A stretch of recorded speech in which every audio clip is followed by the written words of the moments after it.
start. Yeah. Evening everyone. Let's open our public session first. I think we've got two people that want to speak to us. First of all, George, and then Rob, who's going to speak to us about which? Planning application, I think it's number 18. Correct, yes. Number 18, okay, thank you, Rob. So, George, do you want to start off, please? Good evening, all. I will read what I'm going to say, so then I can give it to the clerk as a note of what I've said. Mr. Chairman and Councillors, I'm attending this evening's meeting to ask you to approve item 9F on this evening's agenda, that is a council support in writing for the Chess Tomb project. Since 2018, the council has given me excellent support when I was in charge of it, and I was very pleased when Friends of St Michael's Church took over the project from me. They are now in a position to apply to Viridor credits for a grant to cover the difference between what they've raised and the total cost of the project. Part of this application requests that 10 letters of support are received. A letter of support from the council would be most appreciated. The Friends of St Michael's Church are not asking for any financial support. As part of the permission from the church authorities, it was necessary to put up a notice outside the church for a period of 1 month asking for objections to this work. I am pleased to report that none were received within the allotted time. In conclusion, I would ask the council to approve this item so the clerk and the chairman can supply such a letter of support. Thank you very much. Thanks, George. Quick question. Yes. Before it all went, if you like, downhill, Yes. We had some quotes in Yes. from various suppliers. Yeah. And how much have you now? I think it was between £3,000 and £4,000, but correct if I'm wrong. So how much have you got pledged now, and how much do you think you're going to have to ask Viridor for? Well, I think the figure was about just under 5,000. We've got donations of 2,500, so we're going for the other 2,500. That's marvellous. Well done, George. I mean, hats off to you for perseverance in this. Yeah, you've been through thick and thin to get where you have got. But thank you. We will consider it, and I'm sure we'll be able to help you. Right, thank you very much. Yeah. Okay, thanks, George. Rob? Yes, I've also written mine down, but that's because I'm a little bit more forgetful. So, so good evening, councillors. My name is Rob Lawrence. I appreciate your time this evening on my planning application 00018. My family and I spent 2 years searching for our forever home, and we fell in love with Brent Knoll and purchased 185 Brent Street in April of this year. As a family, we enjoy the outdoors and the countryside with our twin 7-year-old boys. We've been extremely keen for them to take more responsibility for owning and caring for animals. Our family is focused on nature, and we believe the outdoors has more to offer than sitting behind screens. Our land, just shy of 6 acres, is perfect. Plenty of storage and outbuildings, making it ideal to realise a major part of our forever dream. In order to realise our full dream, the house does require some attention. So upon purchasing Chimney House, we engaged with an architect for some design ideas. One key element of our design requirement was to be wheelchair friendly. My father and my mother-in-law are both disabled and require a wheelchair. We want them to be able to visit us, stay safely and comfortably. So we would like to create an accessible bedroom downstairs with a shower room to ensure neither has to contemplate the stairs. The open plan kitchen, dining and living spaces will also allow comfortable access for their wheelchairs. So our aim is to create a multi-generation home. Throughout the process, we have continuously engaged with our bordering neighbours, and at every step of the application process, we have talked at length to ensure any questions they had were answered and any concerns they shared made it into the final design. The 2-storey extension to the side is the only part that's visible from the road, and the side extension still leaves our second driveway open for access to the stable block, the yard, paddocks and the pump station. This extension will not only serve for our current multi-generation needs now, but it will also serve us well in the future as our needs change. Finally, I'd like to thank you for your time. I appreciate it and look forward to your thoughts, any questions or queries you might have. Any questions for Rob? No, not from my side, thank you. No. Thank you, Rob. Very nice to meet you. Welcome to Brent Knoll. Thank you. I haven't seen you, so... You normally see me walking to the school every morning around 8:30. Yeah, well, yeah. Well, some of us have gone past that, as you can probably see. But, Got a few more years yet. Yeah, in the nicest way. Well, But very nice to meet you, and I hope you enjoy living in Brent Knoll. So far it's And, been wonderful. I hope you find that you can take full part in Brent Knoll. Yeah, thank you. Thank you. Thank you very much. Thank you. Okay, we're going to start our formal meeting now. So when we start our formal meeting, there's no interjection from you down there because this is our meeting now. Okay. Understood. So, but please feel free once we've dealt with your planning application if you want to leave. Okay. Thank you very much. Thanks, Rob. Okay, welcome everyone. Nice to see you all. And let's kick off, please, with our agenda. Item 1, to receive any apologies. Yeah, 3 apologies from Andrea and Warwick that are in Mauritius on holiday, and David who's working. Okay. Are you all happy to accept those apologies? Thank you. That's lovely. Declarations of interest. Well, Can I do the normal ones, which is basically planning? I'll be leaving the room to avoid predetermination because I'm on the planning committee.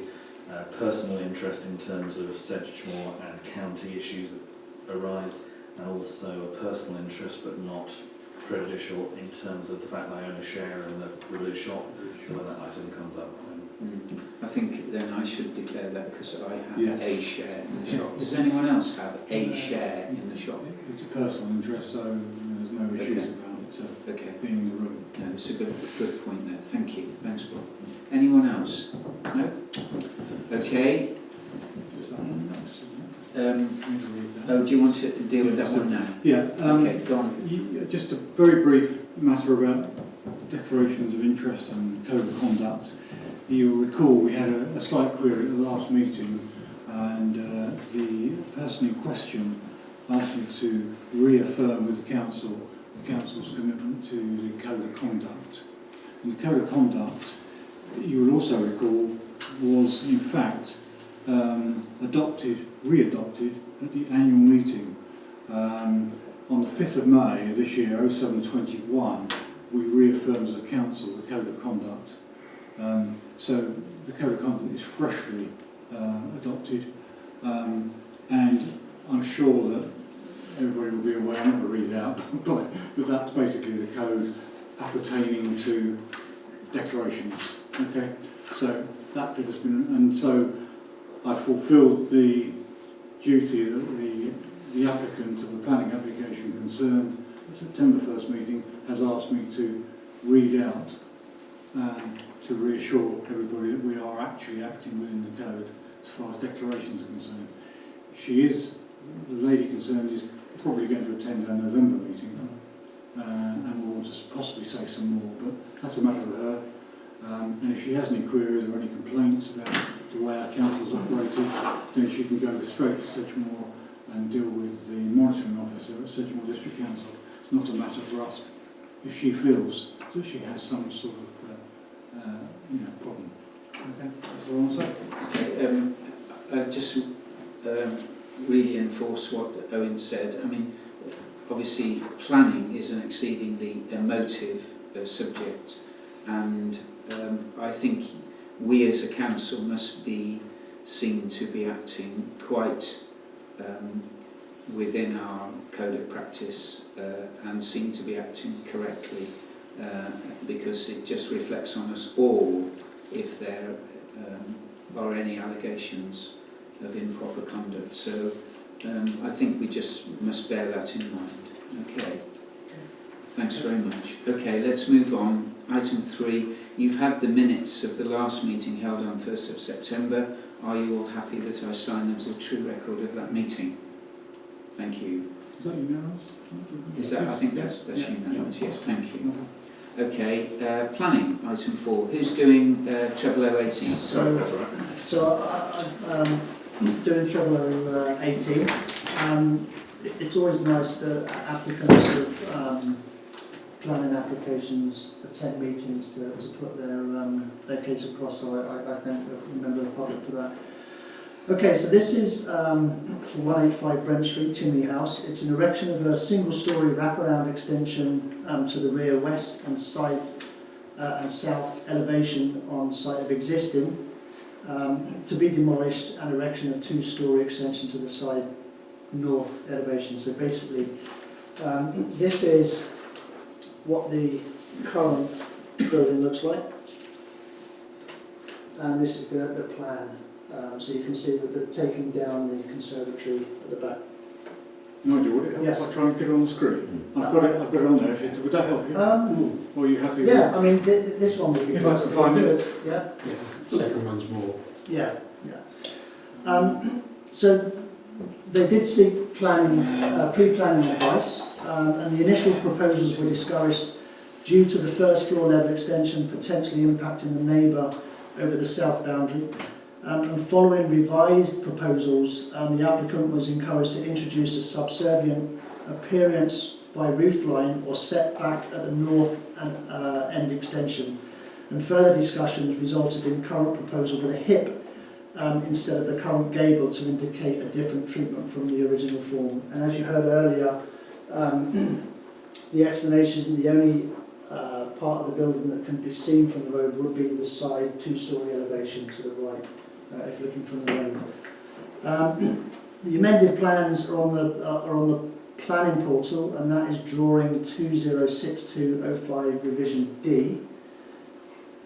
The supporting information to the application is the biodiversity checklist completed with no significant impact, and a flood risk assessment with nothing observed. There's only one consultee document on the portal, which is from the Southwest Heritage, which states no archaeological implications. There was no other correspondence on the portal. The extension will be made up of existing brick types, so in other words it's in keeping with the current building, so will look the same, including the windows and the roofing tiles. Clearly a home improvement to accommodate family and living area, and lifestyle, and as you heard from the applicant earlier. The drawing you've got up there, 185. Yeah, it doesn't show it as well as this one. Right. I can't remember the number of this one, but there's another drawing. Another drawing, is Yeah, it's this one which clearly shows the driveway is not impacted. it? This one there, is it? I think it's that one. Yeah. No. No, that's No, not my it. house. Yeah, that's yours. That's Okay, so if you look at That's sweet. if I pass that around, if you look at this one, looking from the road, that's looking from the roads. Here is the driveway going up the side, and the application is to put the double-storey building extension here. So basically where the grass is green, so it doesn't impact any of the driveway. Nigel, is it single story down the? Oh, Yes, there you go. So you can see. is this single story here? Yes, yes. And wraparound. that's double story. No, double story. Oh, okay, sorry. Is it double story all the way around? So the existing building here is double story. Yeah. The extension to the side is double story. This is all flat, single story Oh, right. with a hip roof, not a gable roof, so it's Yeah. a hip. And I believe discussions Yes, with the neighbours. Yeah, we can see it there. Yes. Yeah. Okay. Sorry. Yeah. Sorry. So this shows it quite well. Here is a follow-on from this here to the back.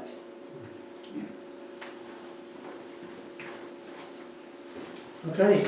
And the new bit is the lighter brown piece to the right hand side on that diagram showing the double garage, yeah? Yes. Yes. So that's the piece you see from the road. Good plans.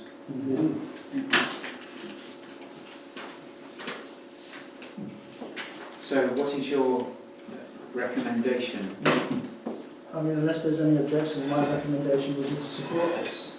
On the grounds of property improvements Yeah, and enhancements? yes. Yeah, I think that's a fair assessment. So the proposal is then that we support this application on the grounds of property improvement and general enhancement to make a suitable dwelling, family dwelling. All those in favour? That's it. Carried unanimously. Thank you. Thank you, Nigel.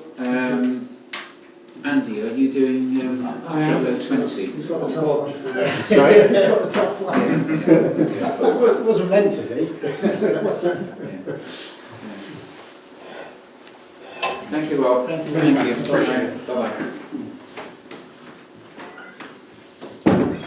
We're going to be having this laptop here every meeting. Only reason I ask is because I can Yes. stick to give like a presentation. Yes. The only reason why we haven't done it so far, we've Yes. not had the facility to do Yeah, it. okay, yeah. We have now. So, Okay, so application 0020 is from Mr. Saunder from World, Western-super-Mare, and his agency is one of the Western-super-Mare agencies. No, that's the last that's one. not it. No, it's the last one. I think That's the last one.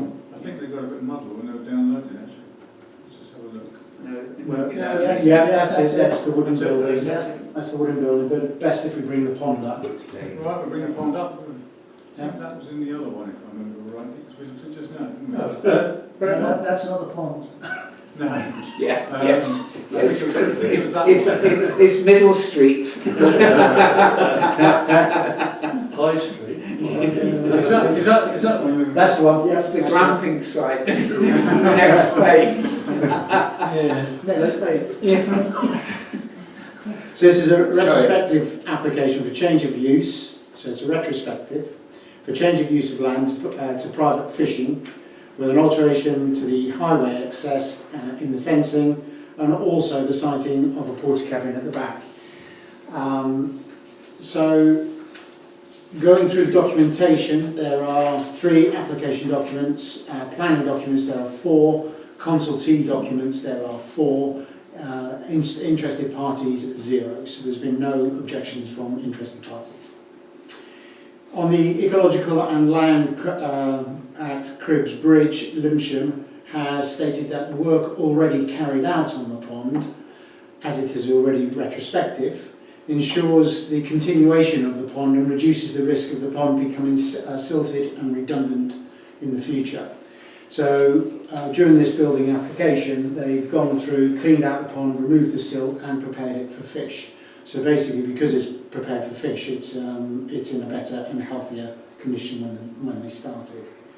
So from them, there are no objections, and they see this as an improvement to the life of the pond.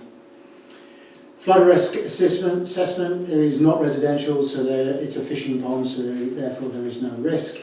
Highways, standing instructions, so there are no major objections or observations to that. Somerset Drainage Council, informative instructions have been issued which state that if any action of digging in within 90 metres of any of the causeways would have to be reported before work was taken. Work has been completed, so that is no longer an issue. And Network Rail have no objections but restated the restrictions of using their land, which is about reflective objects, distracting drivers, and buildings that would deter work on the boundaries.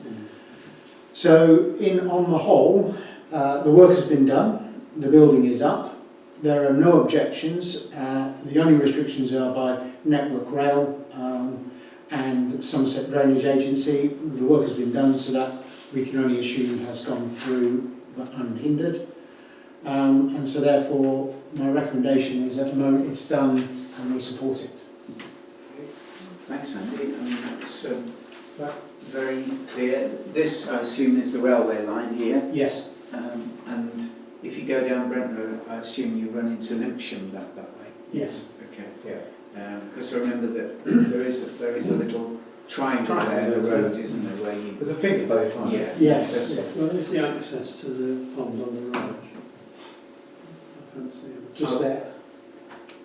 I would think it would It's be there down at the here bottom. somewhere, It's on the bottom there, you Where- can see where it's a the- track. where the track is. Yeah, there's And a gate. they have, The one on the right. they Yeah. have formed a proper driveway through there and cleared the hedging away. Yeah. So I think the only area that we would have had any real issues on was about newts and the ecological impact, and both reports supporting it, saying that it has enhanced the life of the pond, not detracted from the life of the pond. Andy's recommended, thank you Andy, that's very good. Andy's recommendation is that we support it. This is retrospective anyway, isn't it? Yeah. So that we support it on the grounds that it really is improvement and proper use of an area which would probably otherwise be left. So I think on that basis we support it. So all those in favour? Thank you, that's unanimous, carried. So can you get Bob back in please? Thank you. Thanks Nigel, thanks Andy, very good, thank you. I was going to say it was a sinking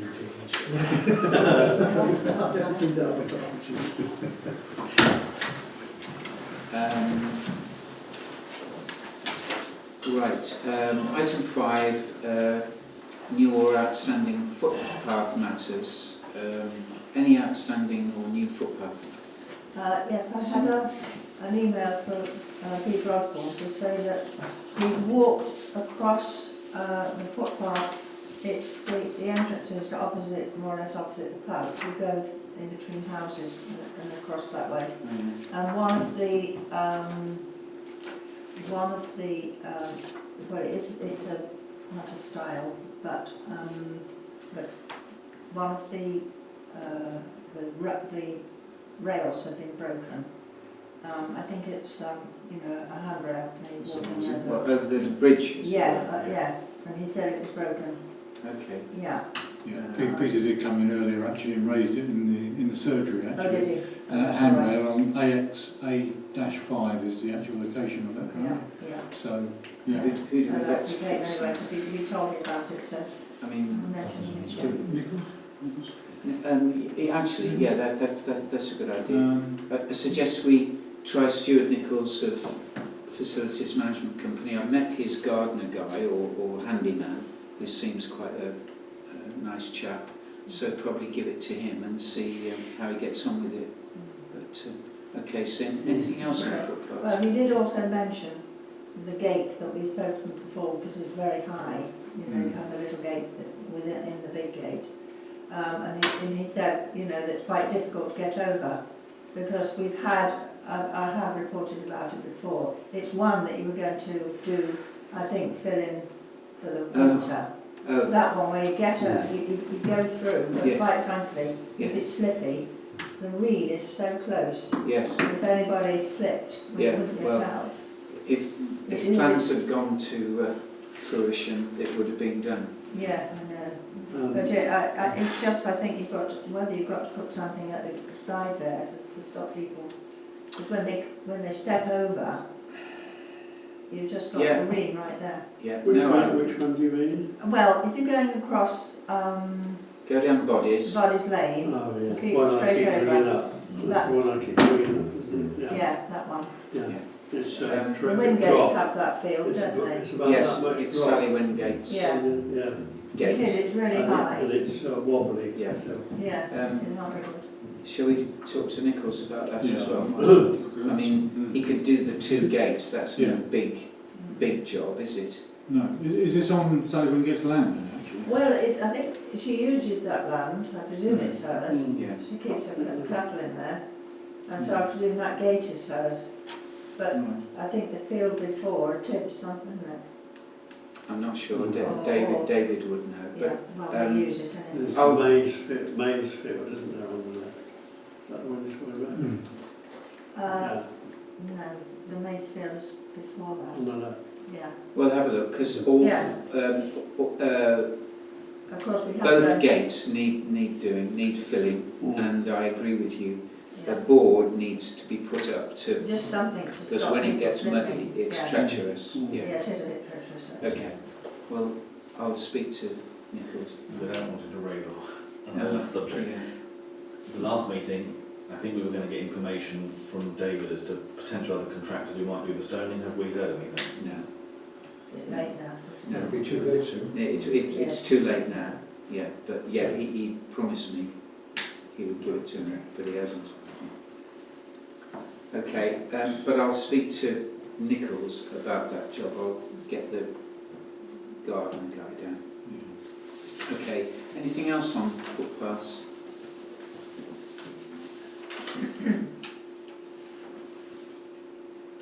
I mean, could I bring up my... There's one on the map. Could I bring, I've got, under matters of consideration, 9E, there are, the way I view it, there are two major footpaths in Brent Knoll. One of them goes to the top of the knoll from the church, major footpath used by most people who come to the village. The other major footpath is the one that runs from the car park at the top of Hill Lane, which goes across now the Baker's Field, and then runs all the way round to the Round the reservoir. reservoirs, Yeah. down the side, and then into the backfield or come back down the lane. Yeah. They are major footpaths used.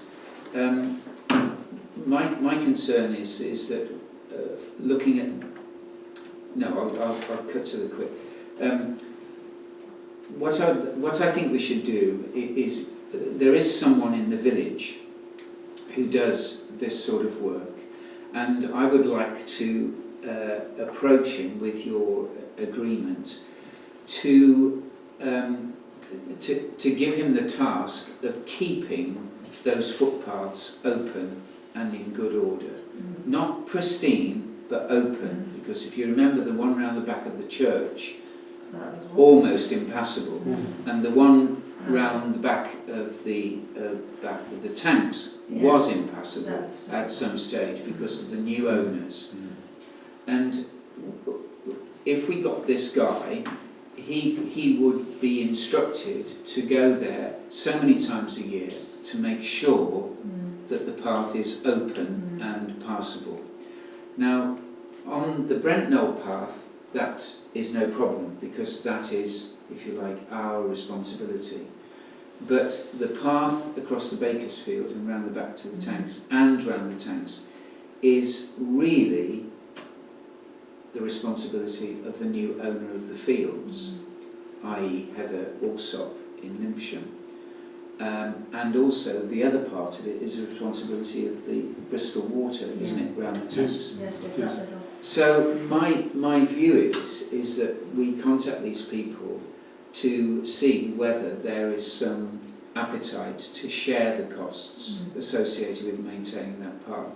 I'm not going to take the responsibility on for it unless I get some feedback from Heather Alsop and Bristol Water Audit that they are happy for us to do it and will contribute towards the cost of keeping the paths open. So they'll either have to strim it with a hedge trimmer either side, and just make sure it's usable. Because Has all the woman then dumped from Gotters to Horsefield? well, she owns now, I think she's bought a further 2 fields now from Mike by separate negotiation, but she owns all the land from the Baker's style all the way round to the tanks. So in theory Mike Diamond used to keep that footpath clear, not regularly, but it was always clear. But I don't We think don't know what she's doing with the ground, that was all my question. she's keeping sheep there at the moment. That's right. But that's my suggestion, that we get this guy, see what he thinks, or I'll come back to you with a plan. But I think the Brent Knoll path we keep open must keep open and tidy. The one round the back there will keep open as long as they contribute to it. That's the plan. Yeah. Kind of at the end, before you go into the little wood round the tanks, I was going there the other day, and because I've only got a little dog, and suddenly it was quite